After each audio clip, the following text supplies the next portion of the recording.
Hello everyone, and this is BioPhoenix here, and today we are taking a look at yet another Japan-only PS1 game, and this one happens to be Nessa no Hoshi. So the game was released in 1997, and it was developed by BNet and published by Itachi. Now you're probably wondering who these companies are, and yeah, I had no idea who they were either, but apparently BNet, this is the only game that they've ever made. And as for Itachi Corporation, they're not even really a game studio at all, but instead they deal with a lot of trades, such as textiles, machinery, and a bunch of other random stuff. But before this game, the only other thing that I can actually confirm that they did publish was a game on the 3DO called Burning Soldier. They actually published it in Japan.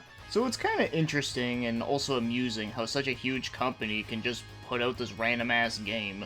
So anyways, now what exactly kind of game is this? Well, it has two random genres that I never thought I'd see together, and that is a first-person dungeon crawler meets a fighting game. Personally, I think that's a pretty cool mixture, and the only other game I can think of off the top of my head that also is similar to this, and even then it's not exactly the same, was Tobo No. 2 from Squaresoft. But before we get to the gameplay stuff, let's talk about the story first. So the game takes place on a desert planet where it stars the main character, Dan, where he lives with his sick mother and is trying to take care of her. And while taking on a journey to get some water, he comes back and finds out that his mother has been kidnapped by the aliens. So then he goes on another adventure, but this time it's for revenge. And that's the basics of what you need to know. Now, when I first played this game, I thought this was going to be some sort of Fist of the North Star type of game where, it takes place in a post-apocalyptic world where everything's gone to shit. But the more I played it, I started to realize that it was reminding me more of Frank Herbert's Dune. So that's all I have to say for the story, and I should mention too, that because this game does not have a fan translation yet, it surprisingly does not have that much text in the game. Most of the text is just through the menu, but outside of that though, all the talking and dialogue is through voices, and there's no subtitles to it whatsoever, so if someone wanted to translate this game, they would have to create their own subtitles for it, or they can do an unofficial English dub over the game. So if someone wanted to do an English translation project for the game, they would have to do many different things in order to make it completely translated to English. So with that said, let's get right to the gameplay.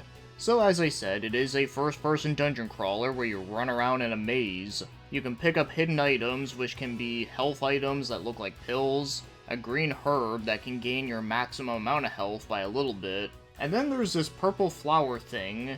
And even though I've got these things many times throughout my playthrough of this game, I still have no idea what they do. Every time I use them, I never seem to notice anything. And it's really hard to find information like this on this game, for that there's no guides that I found, and hell, I couldn't even find a manual scan for the game. So I do apologize that I can't figure out what this damn thing does. But more importantly though, I do know what the pills do and what the herbs do. But there is also some people you can talk to as you're going through mazes, such as this guy that's sitting down, and what he does is that he's basically a healing station. And as far as I can tell, there is no limit to it whatsoever, because I use that shit all the time. And then there's this mysterious girl in a robe that you can talk to. Now, because I don't understand Japanese, I have no idea what she's saying. But the one thing that I did figure out was that in the second area of the game, if you talk to her, it allows you to open up this box which has a key that you can progress to the next area. Where I remember before talking to her and I tried going to the box, it wouldn't open. So that's the only thing I can think of that what her purpose is, that she allows you to let you know on certain information that you can do. Also, one thing I have to comment about her is that whenever you walk closely up to her and she's just staring at you as you're slowly getting closer, I find it to be very unsettling and creepy. I know for a fact if I saw this as a kid playing it at night, it probably would have terrified me because she does look very much like a mannequin, and well, mannequins are creepy. And then there's the random encounters, and yes, the random encounters in this game turns into a fighting game, which I think makes this game very interesting. So it is a 2D fighting game with 3D models, similar to Street Fighter EX, and I guess this is where I can talk about the controls, since when it comes to the exploration parts, it's very simple and straightforward, but as for the fighting game parts, it's also straightforward, but I figured I might as well talk about it here. So, the D-pad moves your character, the square does a heavy punch, triangle does a light punch, and then circle does a kick. Yeah, there's no light kick or heavy kick, it's just kick. And then X is the block, and then the shoulder buttons are for doing special attack combos, but you can't do them right from the beginning of the game. You can only use them as you progress further throughout the game, and the game will tell you when they do. And just like most fighting games, depending on the combination of movement and the button prompts, then you can actually do other different attacks, such as this backflip move. So to do the backflip move, for an example, is that it's pretty much a reverse Hadouken, but with the kick.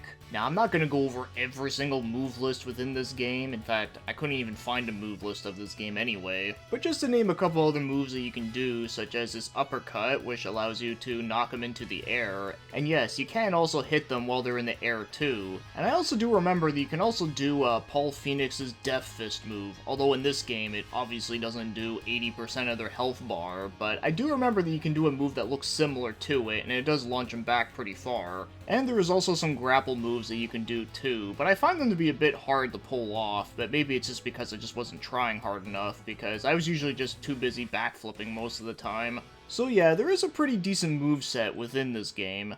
Now while we're all talking about this, how do the controls feel in this game? And I can say that it does feel pretty decent, but it is a bit on the stiff and heavy side, but it is very playable. Yeah, most of the moves felt pretty responsive to do. The only one that was really tricky to pull off was just the grabbing, like I said, but outside of that one, everything else I thought was pretty decent feeling. It just may take some time to adjust to the game's flow of movement of this game because, well, you know, obviously, it's a fighting game made in 1997. So if you're more used to the modern stuff, then yeah, obviously this is going to feel a little bit dated in some aspects.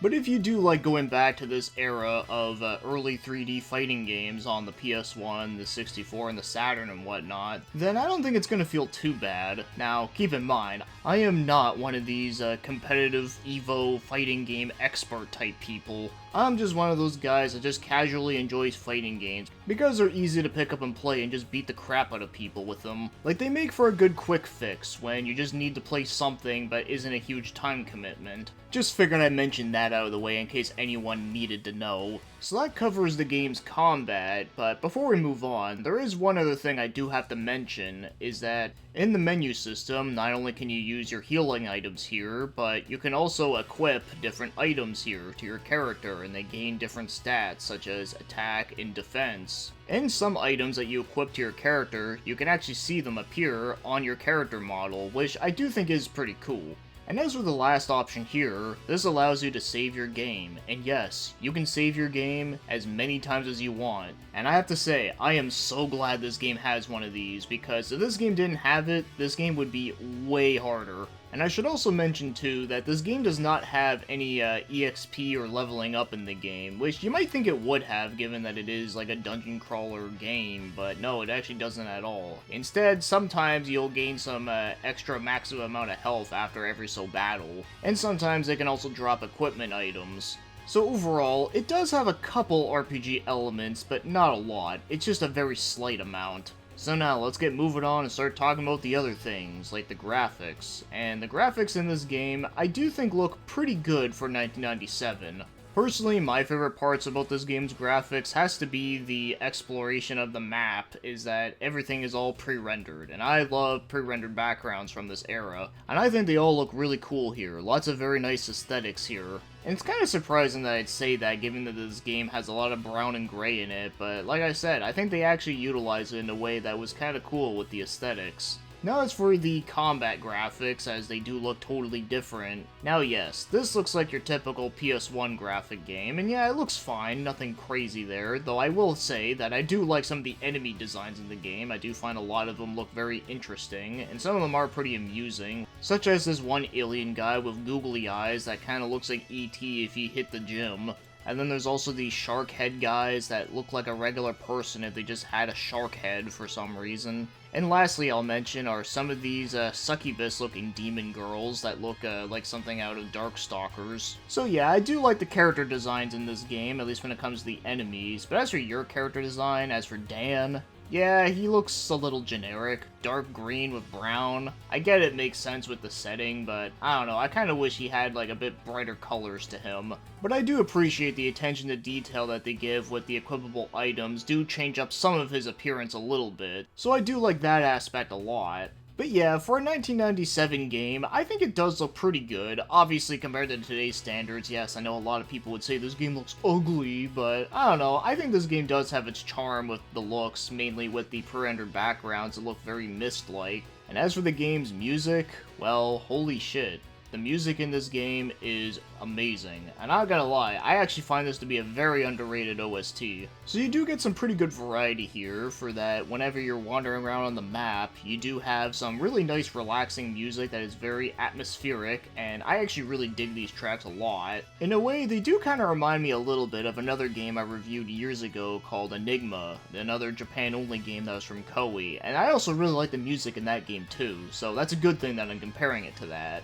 And also during some combat scenes, there is some rockin' tunes which are very catchy and pretty cool sounding, and there's actually one in particular that almost kind of sounds like something out of Mario Kart 64, which I thought was amusing. Now, as much as I like all these songs, easily the best tracks in my opinion are the full orchestrated stuff that they did for this game. Like, if someone told me that John Williams, the composer for Star Wars and all that, worked on this game, I would have believed them, because it does sound very much like that, and I love it. Not only does it sound very high quality, but a lot of it is like really intense sounding, which fits with a lot of the scenes within the game, especially some of the action scenes later. And in case you're wondering who composed the music for this game, since it is not John Williams, it is instead a guy named Kiyoshi Yoshikawa, who I've never heard of before, and apparently this is the only game he ever did music for, which is a shame because damn, like, it is amazing. And thankfully I can say that someone did actually upload a full album of this game's music. Unfortunately, it doesn't have every single song, but it at least has all the orchestrated stuff. So at least there is something out there for YouTube, because I was not expecting any of the music from this game to be on there at all. So yeah, like I said, the music is amazing, really love it a lot, and if you love full orchestrated stuff that sounds very movie-like, you'll definitely love it here.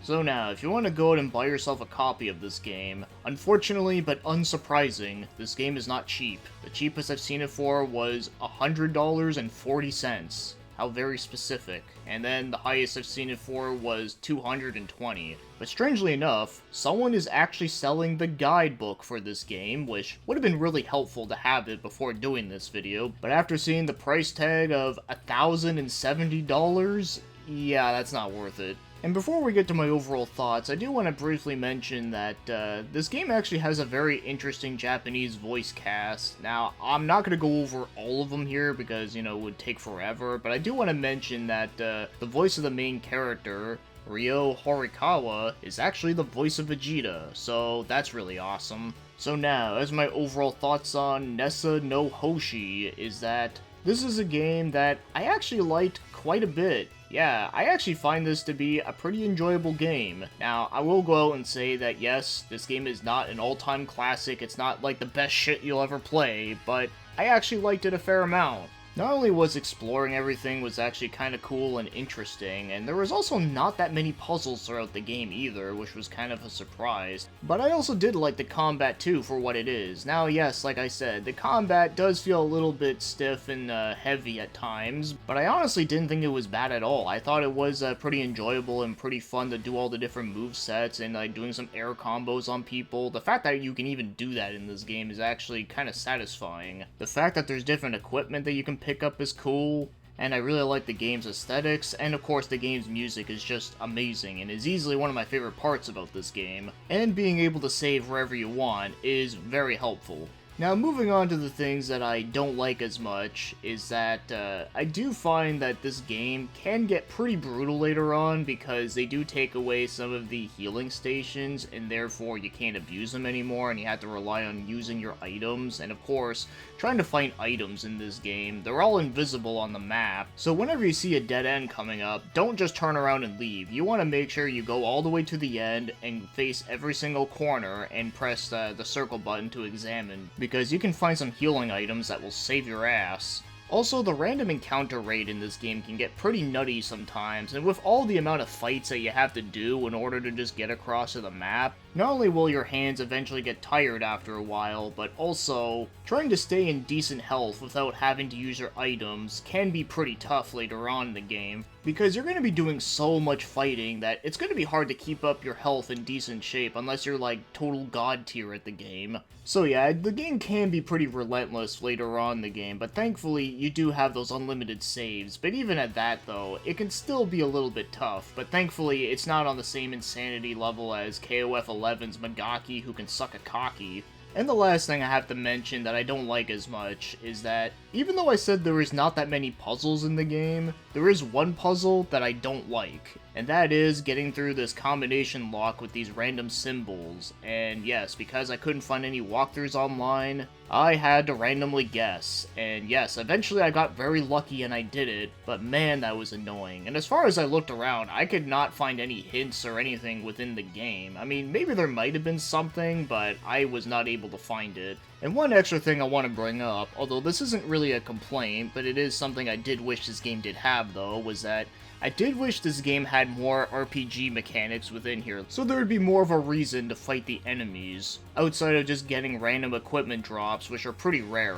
But I do think with what this game has going on for it, it could have made for a really good groundwork for a great series, because I do think this game has a lot of really cool, interesting stuff going for it, and if they were to make a sequel to it, with more RPG stuff and more improvements and all that kind of fun stuff, then I think this could have made for a really kick-ass game. But unfortunately, that was not yet to be, but maybe there might be some sort of spiritual successor out there that is similar to it, because I do think this is a really cool mixture of genres here, and I do like it quite a bit. So with all that being said, as much as I do like this game, I do think this is a tough game to recommend, and I feel like that the people that will get the most enjoyment out of it are those that really like this era of the mid-90s fighting games and the 3D aspect. Because as much as I do like the fighting mechanics in this game, despite them being a little bit on the stiffer side, I definitely don't think it's as good as, obviously, Tekken 2 or 3, or Dead or Alive 1, but I do like this game better than Battle Arena Toshinden 1 and 2, and I also do like it better than Blue Breaker Burst, which was another obscure fighting game that I covered ages ago. So yeah, overall, I personally like this game for what it is. Like I said, it's not an all-time classic, top favorite shit, but I think it is a very interesting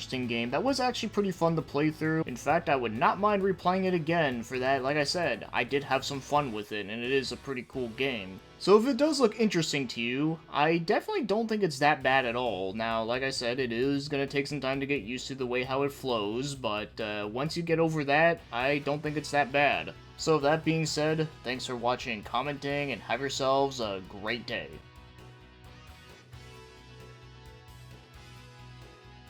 You have no conscience? Does he have no heart? Do you have no soul?